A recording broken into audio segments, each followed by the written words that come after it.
Over the last few years, the Centre for Independent Studies has been involved in the most pressing cultural debates, from cancel culture to academic freedom to COVID and their impacts on our civil society.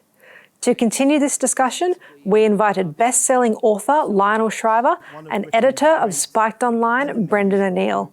I'm sure you'll enjoy the lively chat. Lionel Shriver, how are you? I'm okay. I'll be happier when I don't have to carry the entire event all by myself. Although you'd be happier, you're more than capable of doing it. We're going to jump straight into it. Brendan will jump in shortly. I know, Lionel, that you're currently in New York because that's where you spend your summers, but I know that you follow the news around the world very closely. The UK has just had their Freedom Day. I'm in Sydney. We've just gone back into lockdown. Sort of what's your thoughts a year on about how, you know, some parts of the world seem to be exiting lockdown and others are going back into lockdown? Well, I guess I'm not surprised, but I wish I were. You know, like most of us, when this started, I thought, oh, you know, it'll be a few weeks and then we can get back to normal. And I have to say, one of the only places I'd rather not be than the UK is Australia. So you have my sympathies. I don't know how you're going to get out of this. I just don't. I don't see it without letting go of this zero COVID strategy. How you're not going to remain a brigadoon for the rest of time.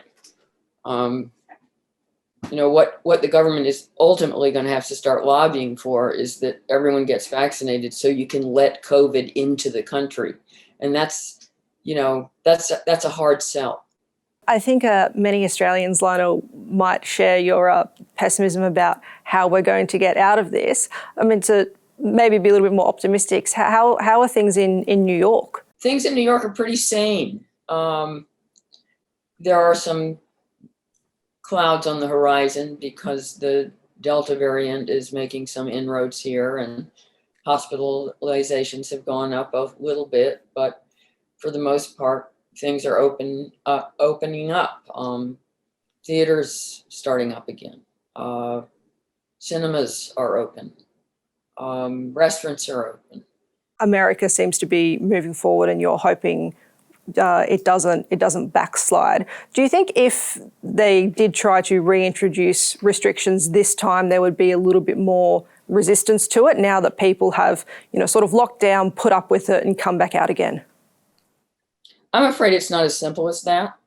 That would be a normal human response, but COVID has become so politicized in the US that I think you just get a factional response. It's the same response you get to everything after all. So if there were imposition of restrictions, then Democrats would go along with them and would avidly follow the rules and chide people who don't abide by them by the letter. And then Republicans would get upset and probably break the rules and have rowdy protests. And I have to say, I mean, I'm not a Republican. I'm a registered Democrat. But on this one, I'm actually with the Republicans. It is high time to restore personal responsibility. And for us to all take the risks that we feel comfortable with, which is what we used to do, and to remove responsibility for whether we get sick from government. It never used to be a problem of the state. It was a problem of the individual, and now if we get sick, it's somehow the state's fault. And I just think the most lasting damage of this entire experience is going to end up not being economic, which is what I thought at first, but being political. I really don't want this to be now set in stone. This is what we do when we have a public health issue, regardless of how threatening.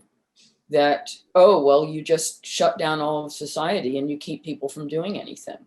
And as a protocol, it's terrifying and it's incredibly self-destructive. It's also not epidemiologically effective. So, if you look at what's happened, the US has ended up being usefully one of the world's petri dishes. That is, it's different states, because states control public health policy and not the federal government, have pursued very different strategies in relation to this pandemic. And that means that you have large populations that have been subjected to very different policies, and you can see how it plays out for these different places. And even when you compare states with some very similar populations and age distributions, it's the states that have had the lighter restrictions that have fared better in the pandemic. And obviously that's counterintuitive, but it should inform policy going forward, that lockdowns don't work. Some opinion polls that just came out over the last 24 hours, and the approval ratings of the Australian Prime Minister and the New South Wales Premier have dipped somewhat, but that's mainly because they were so high last year during the pandemic that it probably wouldn't be concerning them. And there was actually also another interesting poll that came out overnight where it said more people were angry at COVID rule breakers than the lockdown. So they viewed individuals, quote unquote, breaking the new rules as more of a problem than the imposition of the lockdown. And a significant portion of people also thought the current lockdown in Sydney should have been introduced earlier and should have gone harder. So I think that's exactly it mirrored in the UK. That's exactly the way it's been. And the only criticism of government policy, appreciably, both in the media and amongst the public, is that the lockdowns didn't start early enough, they didn't last long enough, and they weren't stringent enough. So, and I do find this mysterious, especially given how much evidence there is out there that this is a medically ineffective approach to a pandemic. And it does have a lot of, it does exhibit a lot of elements of religiosity. It seems to go beyond even political affiliation. It's become a belief system. And one of the things that's mystified me about this whole process is how fast it happened. It was literally overnight. The word lockdown only used to apply to prisons. That's the only time we ever used the word. And then literally overnight, we're talking like, oh, it's another lockdown. It became part of commonplace vocabulary, and people talked about it in a tone that seemed to imply that we've been doing this forever, and not that it was an absolutely unprecedented response to a pandemic. It's funny, I had an encounter recently in New York in which, I was talking to a couple who were well educated. They had graduate degrees. They read the New York Times. This is supposed to be the informed group of people, and I made some reference to the fact that we've never responded to illness in this fashion before, and the man piped up, "Well, we've never had a pandemic before," and my mouth dropped to the floor.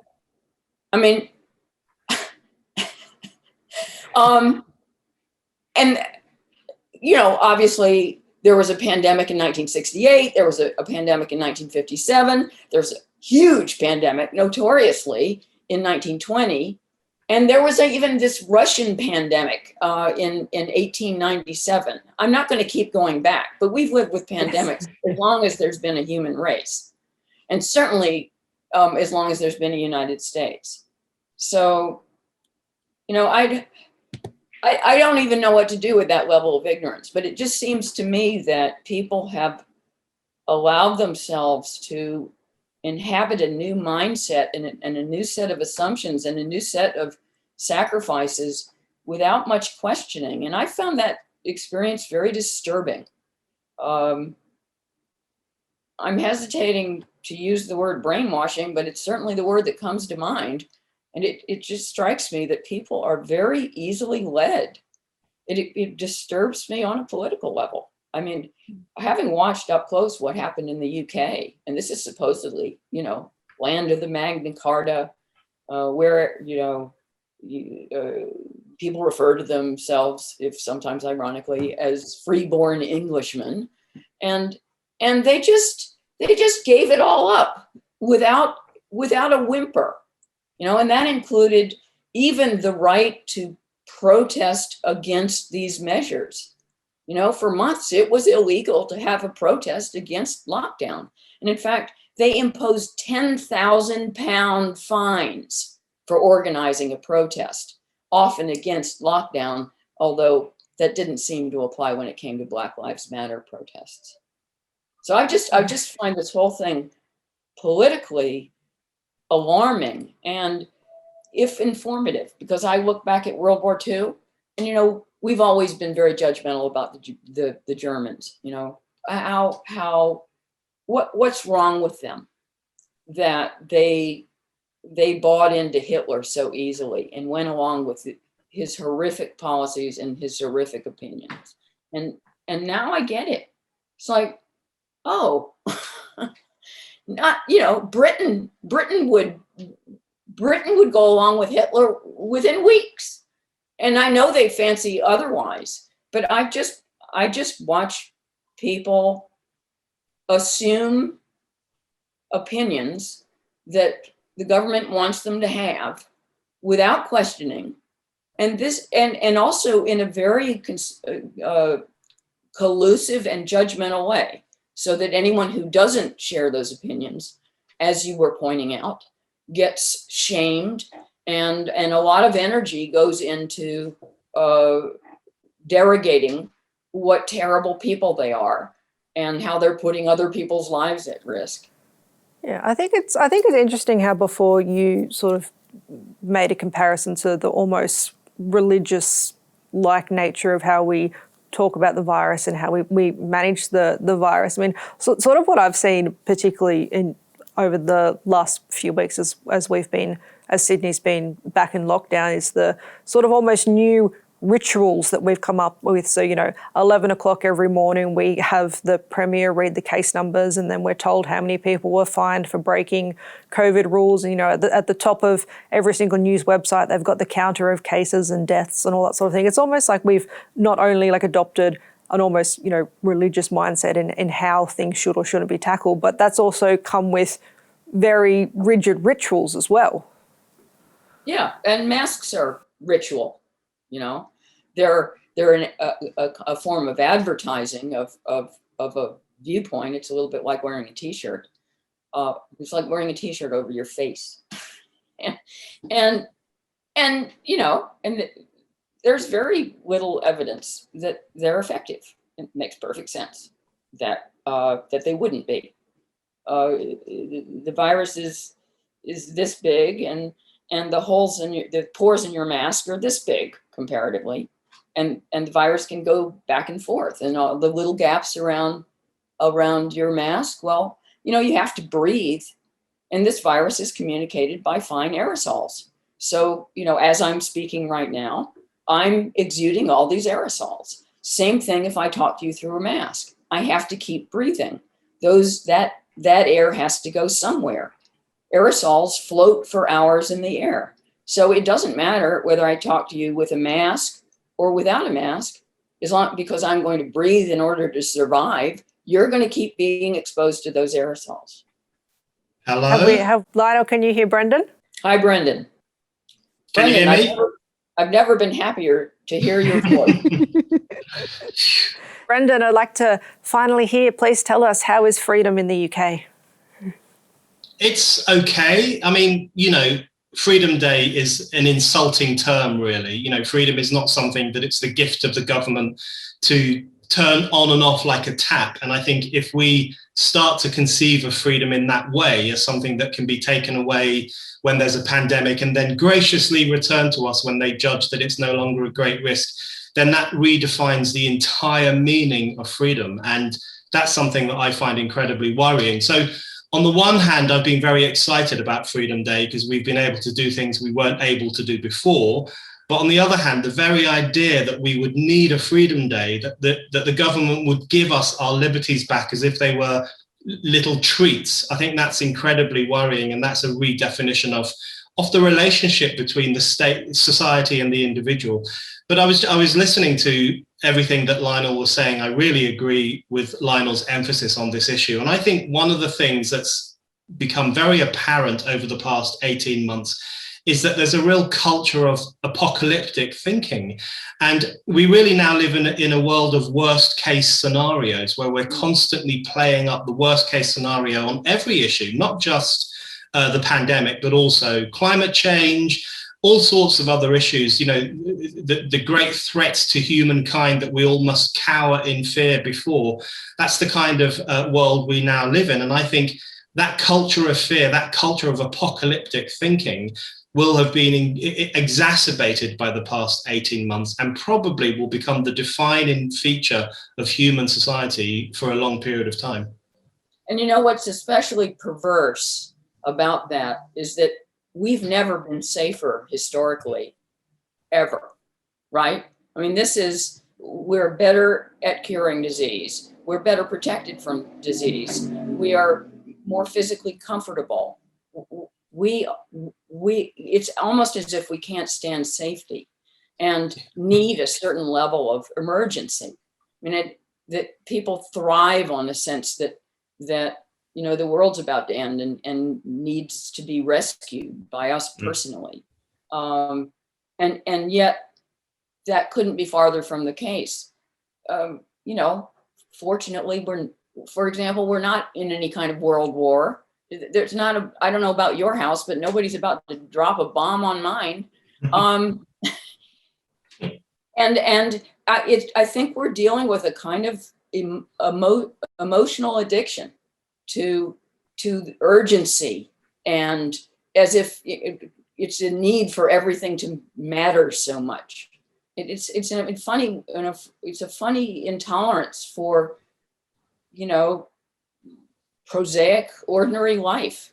Do you think this is something that we experienced before? Because I mean, I've spoken to both of you before about, you know, what's been termed sort of woke culture, and what we sort of saw before the pandemic, you know, every instance of racism was the worst, and, you know, or sexism and that sort of thing. And I'll go to you first, Brendan, because I think we've just seen an example of that around soccer and, you know, players kneeling and then the booing and all that sort of thing. And that sort of, I mean, probably even before the pandemic would have been seen as, you know, the worst instance of racism ever. So what do you think about that? Yeah, it's another example of just this depressive view of society, and this view of everything is getting worse and worse and worse, when in fact, actually, most of these things are getting better and better, but there's a failure to see the positive side of anything. So as Lionel says, we're safer than we've ever been. We live longer lives.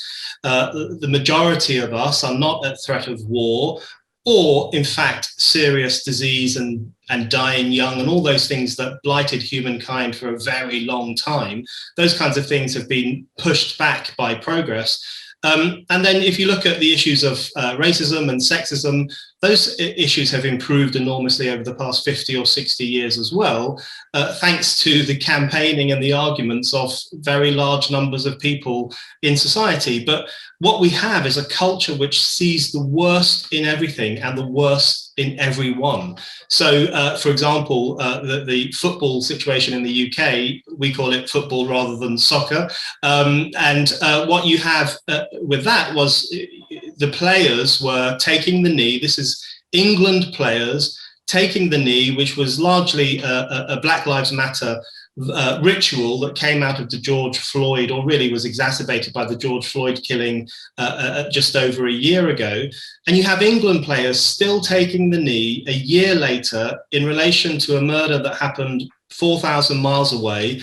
And it just didn't make sense to lots of fans. They were thinking, look, we came to watch a game of football. We didn't come to see virtue signaling. We don't want to be lectured about racism. We don't want to be told what horrible Neanderthals we are and we have to improve our thinking. We just want to watch football. So some fans booed the taking of the knee. They said, we don't want this here.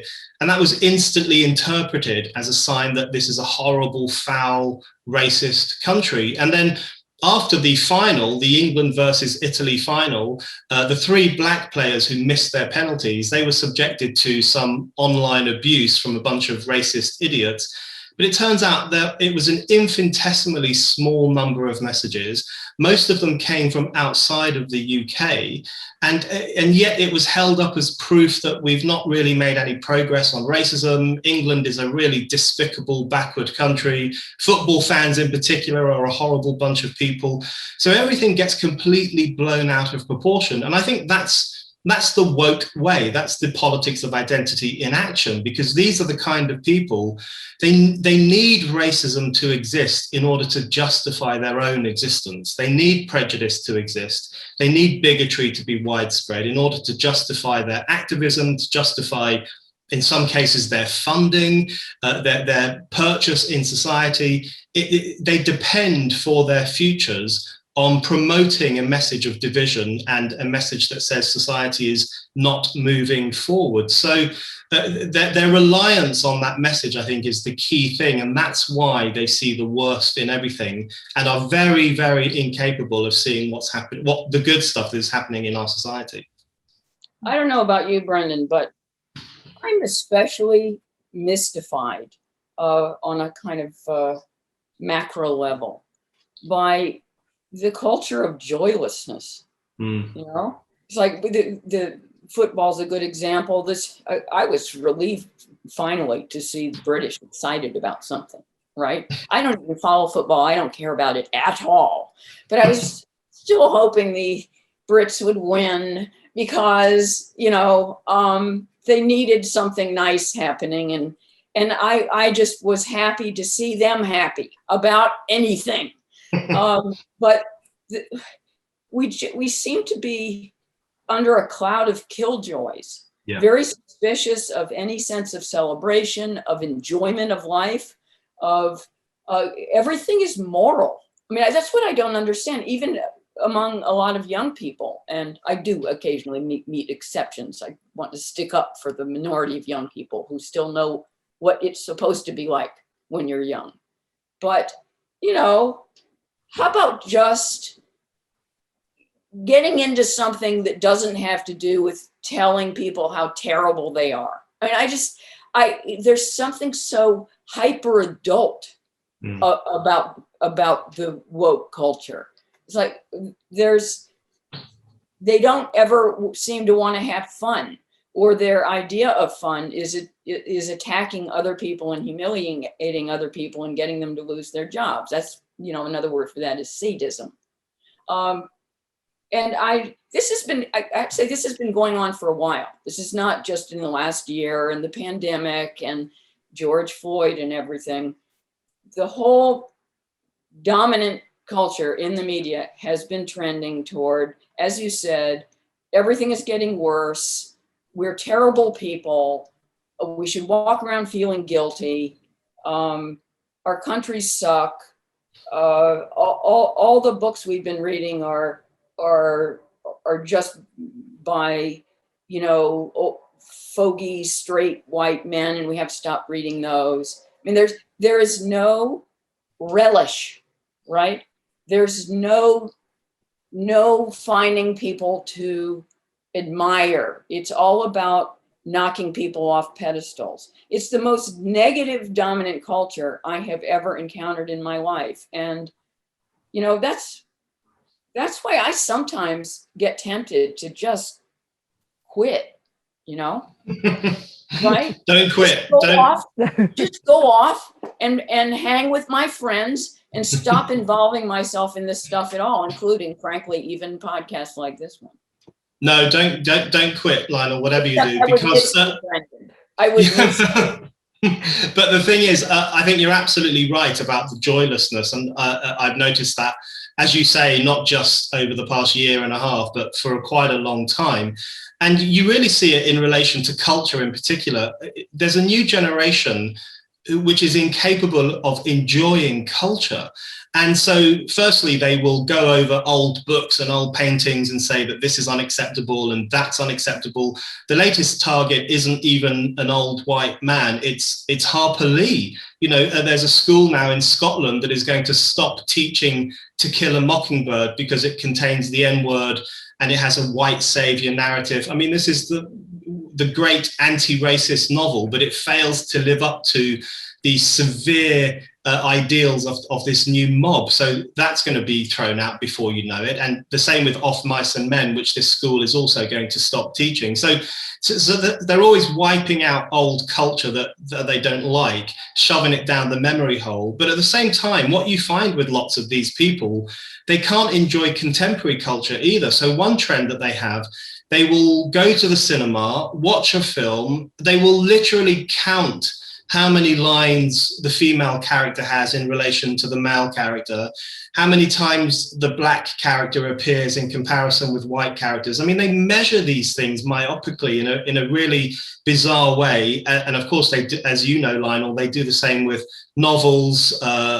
Any novelist who writes beyond their own experience or fails to describe a community in the acceptable way, you know, they will be cast out, they will be demonized.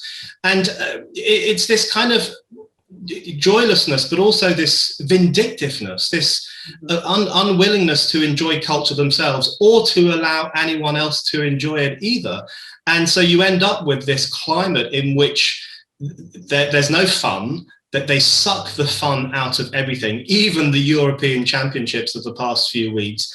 They can't see the joy in anything. And it's just this kind of depressing climate where we're encouraged all the time to look for the bad stuff, to look for the proof that humankind is a pox on the planet, to look for evidence and more evidence of racism and sexism. And that's why it's worth pushing back against this, because we know that there is joy in human life and there is joy in culture, and preserving that for future generations, I think, is really important. Brendan, you're completely right there when you say about, you know, people who go to movies and, you know, count the lines that certain characters said and that sort of thing. But do you think, Lionel, as well, this is also coming from creators? I mean, you know, when a new movie or TV show or something is coming out, you know, the writer or actors might do, you know, the rounds of the interviews, and they say, oh, well, what we want people to get from this is, you know, an important message about climate change or sex. Like, you know, that they start off not wanting to make, you know, beautiful, creative, entertaining works. They start off wanting to put a political message in their work. Yeah, I think that is a problem, and so that leads to, you know, killjoy literature and killjoy movies, and they're not going to sell very well. It's not really what people want, and I think that's one of the frustrating things about the whole woke scene, is that it's so unrepresentative of the majority of the population. Who don't think that way, who want to get on with their lives, do not approach a film by counting the number of lines a woman gets. And, you know, I have to make these kinds of judgments when choosing my projects as well, because you know, one of the dangers for me is that I get caught up in all these arguments, and I don't want my novels to get trapped in that dialogue.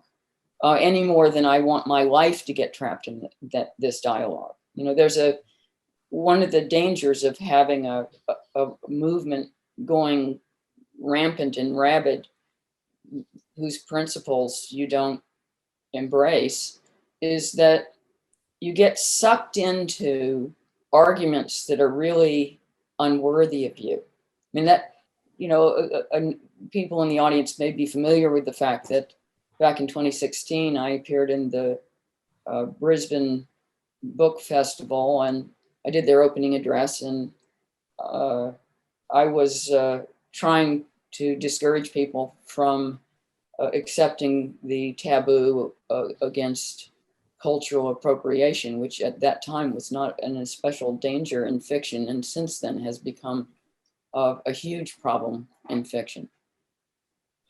As that speech got so much attention that it's meant that whenever the issue comes up, people come to me and they want me to talk about it, do debates about it, do speeches about it, do podcasts about it. I'm sick of it, and I feel the concept is so sad and so unviable, that to constantly have debates about it is a fantastic waste of my time. It's actually a waste of my audience's time.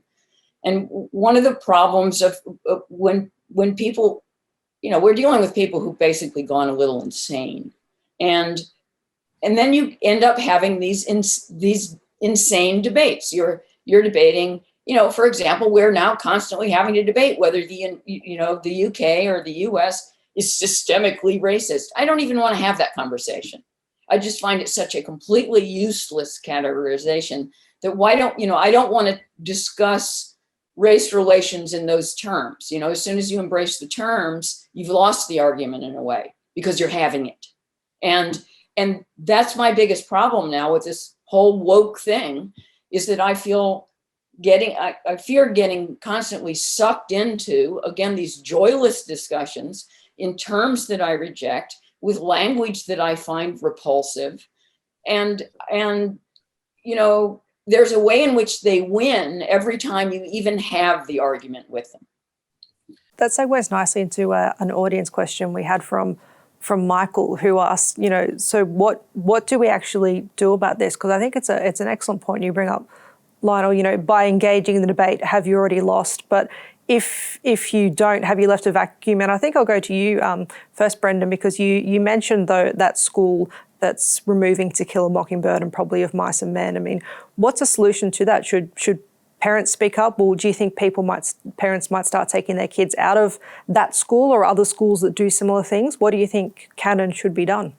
Yeah, I mean, I really agree with Lionel's point that once you accept this terminology and once you take part in the debate itself, I know this sounds like a way of avoiding debate, but because the way debates are framed these days, where you either say the right thing or you're a bigot, what it means is that as soon as you engage in that process, you're giving credence to this ideology. So it's very difficult actually to push back against it.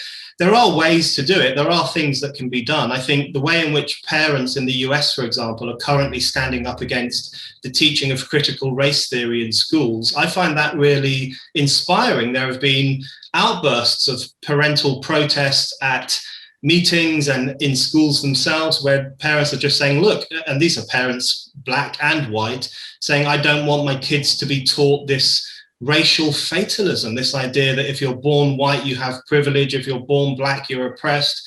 They don't want their kids, understandably, they don't want their kids to have that fatalistic worldview where they think their story has already been written for them by the forces of history. That's a very negative way to socialize children. So there's a pushback from parents, and I think that's very positive. And I think more of that kind of thing is quite useful, because what those parents are doing, they're not sitting down and saying, let's talk about critical race theory and what it means and where it comes from and how it might be improved. They're just saying, we reject this theory. We don't want it in our children's education.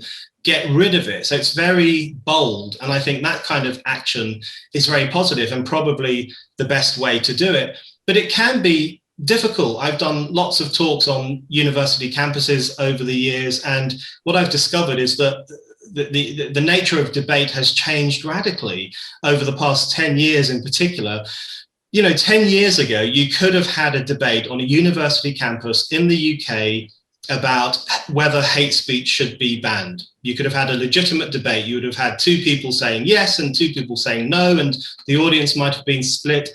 You can't really have that debate now. Things have moved on so much that there is just this presumption that hate speech is not free speech. Of course, it's not acceptable to express it, And if you go on campus and defend the right to express supposedly hateful ideas, as I've done, you just sound like an alien who has just arrived on the planet. So the whole thing is becoming more and more difficult, which is why I think the best way to push back is to be true to yourself. Don't sell out to their terminology, or don't let them set the terms of the debate.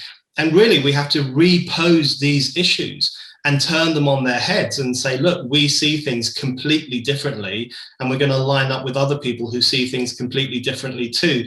That's not easy, but I think it's probably the only way to tackle this joyless, censorious culture. Yeah, I agree.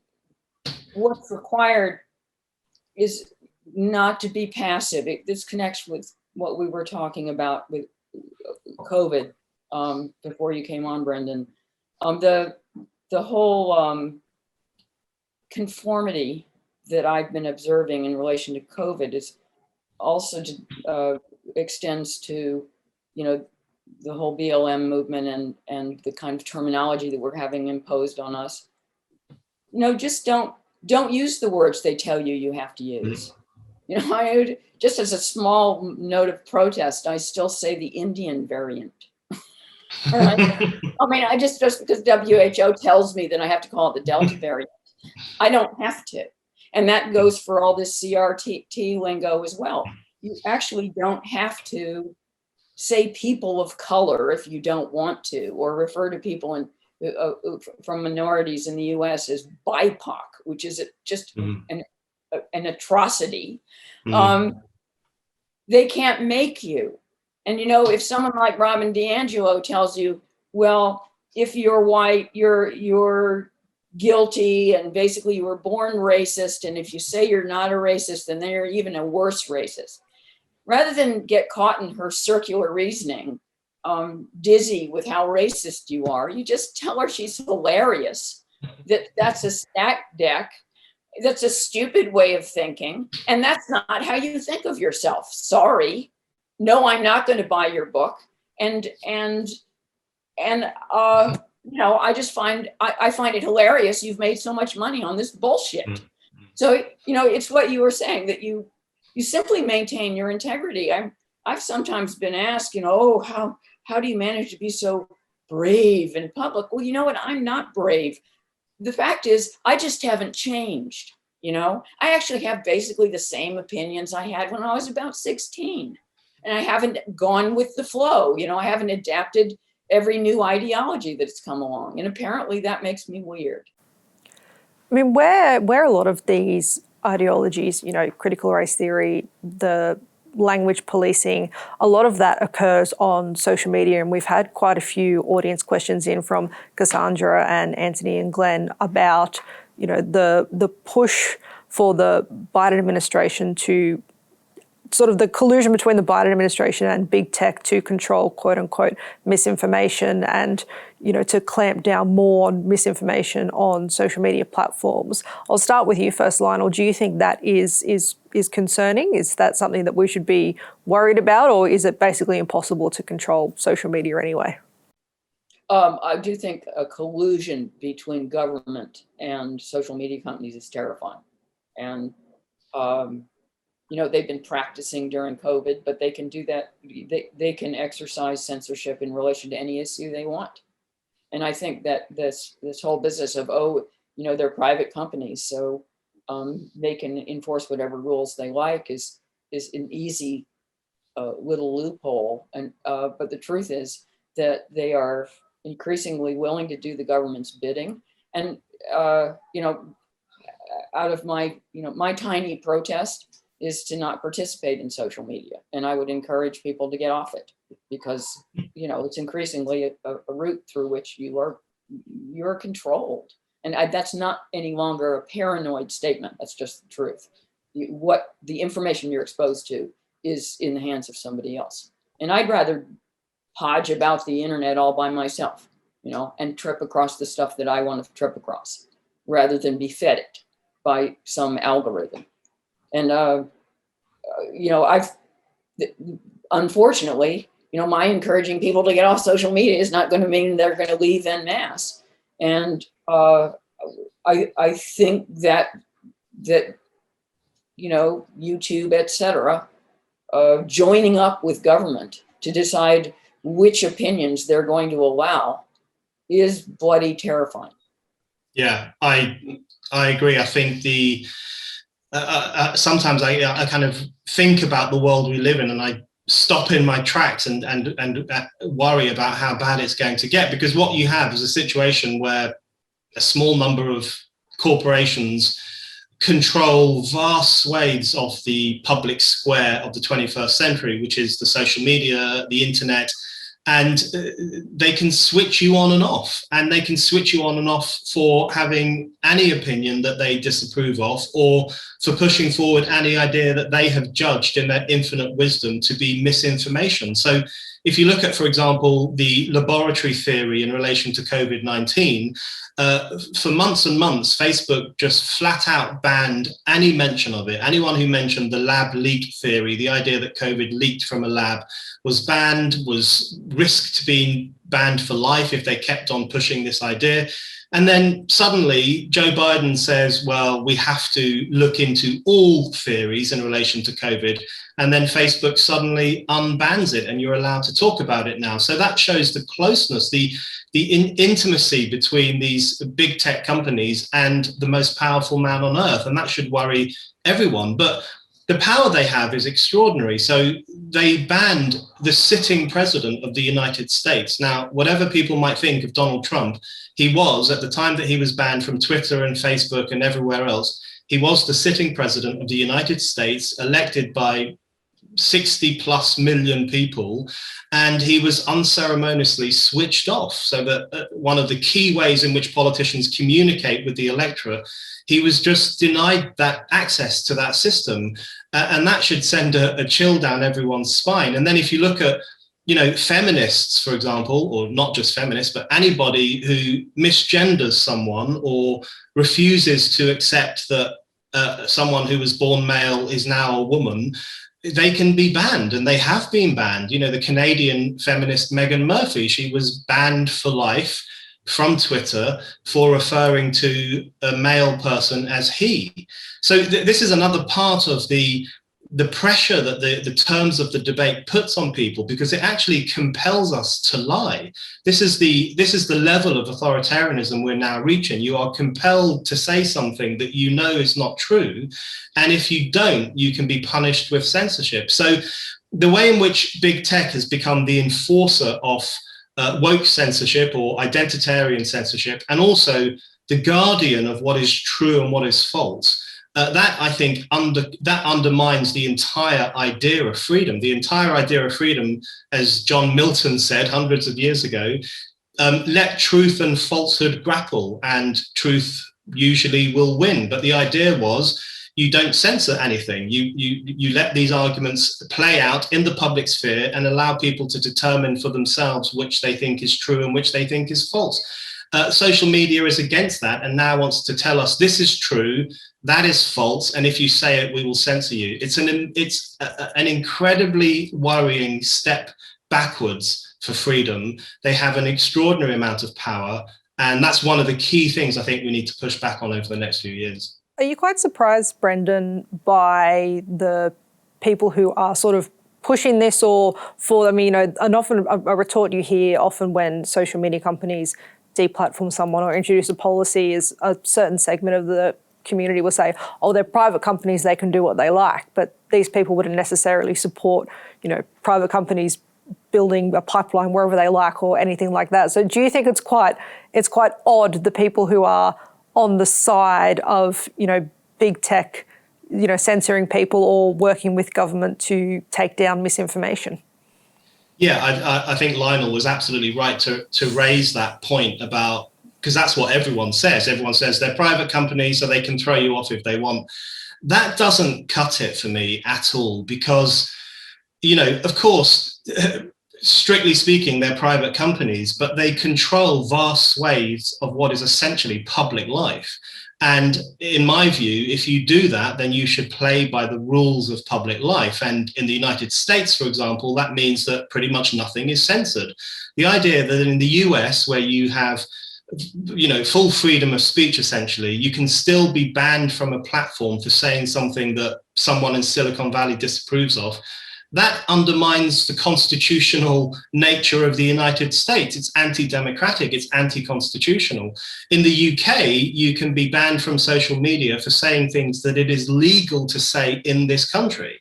That is unacceptable. And I think these huge corporations, because they have such an important role in public life, ought to play by the rules of public discussion and public life. So that's pretty clear to me. I think when people say, oh, they're private companies, they can do what they want. Firstly, as you say, that's when the left says it, it just makes me want to laugh. Suddenly the left is pro-private property, pro-capitalist rights, on this one issue in particular. And what they're essentially doing is basically pleading with the capitalist class to censor people they don't like. It's so craven. They're always wielding the power of corporations to punish people whose views they disapprove of. You see this also in the way in which groups like Stop Funding Hate or Sleeping Giants and all these movements that try and get magazines defunded or get TV stations shut down, they use the power of advertising. They marshal the power of capitalism to punish people they disapprove of. But then when I hear liberals and libertarians say that as well, they will say, it's a private company, it can do what it wants. And I've had this debate with so many libertarians, even in the United States. I just think some of these people aren't prepared for the contemporary discussion about censorship. And I think sometimes libertarians have a tendency to fetishize property rights above all else, including freedom of speech. And I think they have to rethink those priorities. And the way I see it is that it's an argument as old as time that censorship is not just something done by the state. In fact, John Stuart Mill's great insight is that censorship, informal censorship in many ways, is worse. Censorship that's not done by the state can be more insidious and can wield actually more pressure on people because you're forced to conform, you're forced to bow down to contemporary wisdom. So it's not just state censorship we need to be worried about. We need to be worried about corporate censorship, we need to be worried about self-censorship, and we need to be worried about the way in which Twitter mobs can be wielded to force people to bend the knee, literally, to contemporary ideology. So censorship takes many forms today. As Ray Bradbury said, there is more than one way to burn a book. And I think it's really worth bearing that in mind as we approach all these issues. Yes, and I think we've seen that particularly over the last 18 months with COVID, particularly your point, Brendan, about, the kind of not state, sponsored censorship. You can have certain opinions about COVID, as Lionel and I were saying before you came on, amongst certain groups of people, you wouldn't question certain COVID orthodoxies and that sort of thing. And I think we've only got about 5 minutes or so left. And I really want to go to an important question that has popped up a couple of times in the chat. And that is on the issue of vaccine passports. And I'll go to you, Lionel, first. So Glenn asks, because there's a escalation of conditions applied to France's vaccine passport, do you think they're inevitable? Are we all going to have to prove that we've been vaccinated before we can do certain things, Lionel? I don't like to say they're inevitable. I think they're coming in, but I think we should push back against them. They don't make any sense. I mean, one of my problems with very hyper-cautious government policy ever since we started the vaccine drive is that there doesn't seem to be any belief that the vaccines work, right? So we're all supposed to get vaccinated, but they don't work. And that doesn't compute. I'm sorry. If they worked, then you would just say, okay, if you're vaccinated, you're fully vaccinated, other people are not a danger to you. And that includes people who are unvaccinated, right? Because you have been protected from serious infection. It's still possible to get infected, but you will not get very ill. You'll survive it. So if they work, a vaccinated person should be able to go anywhere and do anything, including among swarms of unvaccinated people. They don't pose a threat to you. But government policy doesn't seem to believe that these vaccines are effective, and therefore we can only be around other vaccinated people. If the vaccines work, that shouldn't be the case. Yeah, I really agree. And I think we have this bizarre situation in the UK in particular. I don't know what it's like elsewhere, but government officials and the expert classes and so on, they've almost become anti-vaxxers because the way they talk about the danger of reopening society, you know, it's terrible, it's too risky, people might get ill, they might get long COVID and all these arguments. But they overlook the fact that the vaccines have very clearly completely shattered the link between infection and death and between infection and hospitalization. So the UK in some ways is in the opposite situation to Australia at the moment. You guys have very few cases of COVID and you're locking down in various different states. We have an extraordinary number of COVID cases, but we're opening up, which I think is the right thing to do, because I think I just caught a glimpse of Lionel saying this earlier. It's not the government's job to prevent you from getting ill. That's not what the government exists to do. And if we accept the idea that it is the government's job to do that, then we enter into a whole new form of social organization. So we have to have the freedom to risk catching COVID. And as Lionel says, if you've been vaccinated, you won't get seriously ill. You'll probably be fine after a few days. And that's all that the government can do. And now we should get back to normal. But I think with vaccine passports, they would represent a radical transformation of the societies we live in. If you look at what's being proposed in France, it is absolutely staggering. So, for example, if you haven't been vaccinated, or if you don't have a vaccine passport and you go into a bar or a restaurant, you could be imprisoned. You could literally be sent to jail for 6 months for exercising your right to go for a meal without a vaccine passport. So it makes citizenship dependent on having this piece of paper. It turns France into a papers, please society. And that could potentially happen in the UK, that could happen in other countries too. And I think people underestimate just how much this will change daily life and how much it will change our relationship to society, where you will have to prove your health status before you can do the most basic things as a citizen of a free society. So that's the thing that worries me most about vaccine passports. I think they would be a pain in the neck to have to carry around and show them to people. But more importantly than that, we would blindly go into a new kind of social organization that would transform everything we understand about freedom and the individual.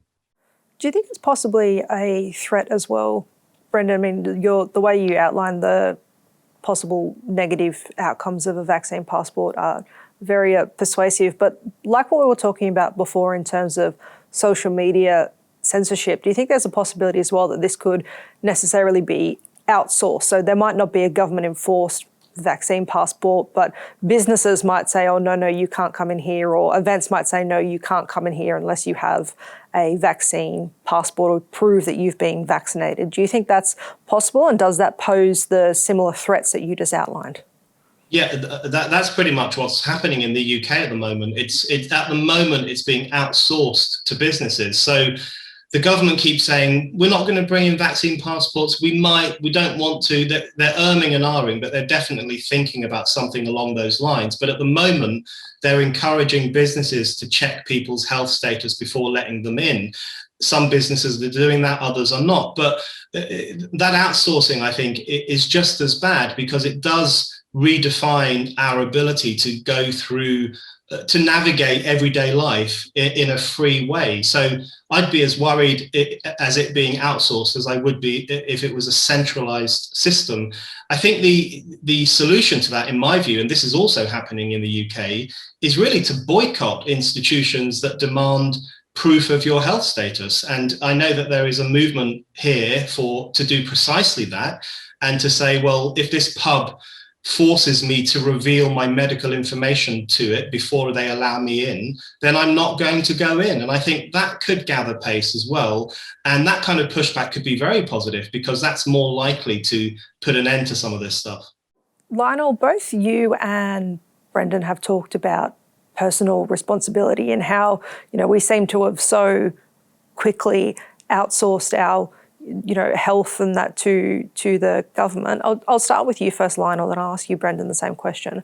Why do you think the concept of personal responsibility has become almost a taboo? I mean, I've seen it written in various places in scare quotes. So why do you think that's become the case, Lionel? I think the left in general, which tends to dominate the media, has changed drastically since I was younger. And especially in respect to their assumptions about what people are like, and it used to be that liberals were naive. Liberals were overly optimistic about how naturally good people are. And they made assumptions about how if you give people choices, they're going to take the good choice that's good for them and good for other people. And conservatives have traditionally said, actually, human beings are selfish and you have to motivate them to suit their selfish needs, and they have to be controlled. Well, those roles have completely switched, and the left now believes that people are brutes and they're disgusting and have to be controlled. And to me, that helps explain it. That personal responsibility means allowing the animals to do whatever they want, right? You don't believe in personal responsibility if you think people are naturally bad, okay? And that they will do bad things and they will hurt others if they're given freedom. That's one of this whole completely and newly cynical viewpoint on mankind it explains a lot of the way the left has transformed and taken positions which previously would have been at complete odds with the liberal viewpoint, which believed in freedom. Liberals, at least hard left liberals, no longer believe in freedom because they no longer believe in the natural goodness of people, and that therefore people have to be controlled. People have to be forced to be good. So they have to be forced to comply with measures that will protect their health. They have to be forced to not be racist. They have to be forced to take all these training programs. Otherwise they will run around doing all these evil things and saying all these evil things. That's why we can't have freedom of speech anymore either, because you can't trust people to police themselves and to be decent. If you allow people to say whatever they want, they will speak atrocities. So they have to be stopped. So personal responsibility naturally gets a terribly bad rep if you believe that people are animals and naturally drawn to doing horrible things, and they're self-destructive, and they destroy others, and therefore the only answer is coercion. Yeah, I've noticed the exact same thing, where personal responsibility is always put in scare quotes. It's become this dirty word, this dirty phrase, and it is predominantly the left. In the UK, if you look at the media, it's predominantly the left who will say, Boris Johnson's government has gone completely mad because they're trusting people to exercise personal responsibility. That's the left-wing view at the moment in this country. They don't trust ordinary people to make judgments about their own lives, about the risks they should face, about how they should live. And so they are essentially calling for a forever lockdown or restrictions to go on forever and ever to control people's base impulses and destructive behavior. That's really what they're calling for. So I think the turn against personal responsibility is incredibly revealing. And it goes against the whole idea of enlightenment. I mean, if you read Kant, What is Enlightenment, which is the most accessible thing Kant ever wrote, and it's a really wonderful little article. He talks about the problem of life when you have a pastor who acts as your conscience, when you have books that think for you, when you have physicians who tell you what to eat and tell you how to behave. And he says that the problem with that kind of life is that you never learn how to become a rounded, moral, free person, because you're constantly being told what to do, you're constantly being instructed. So the contemporary left really underestimates the role of people making their own choices, the role that that plays in making us more rounded citizens and freer citizens.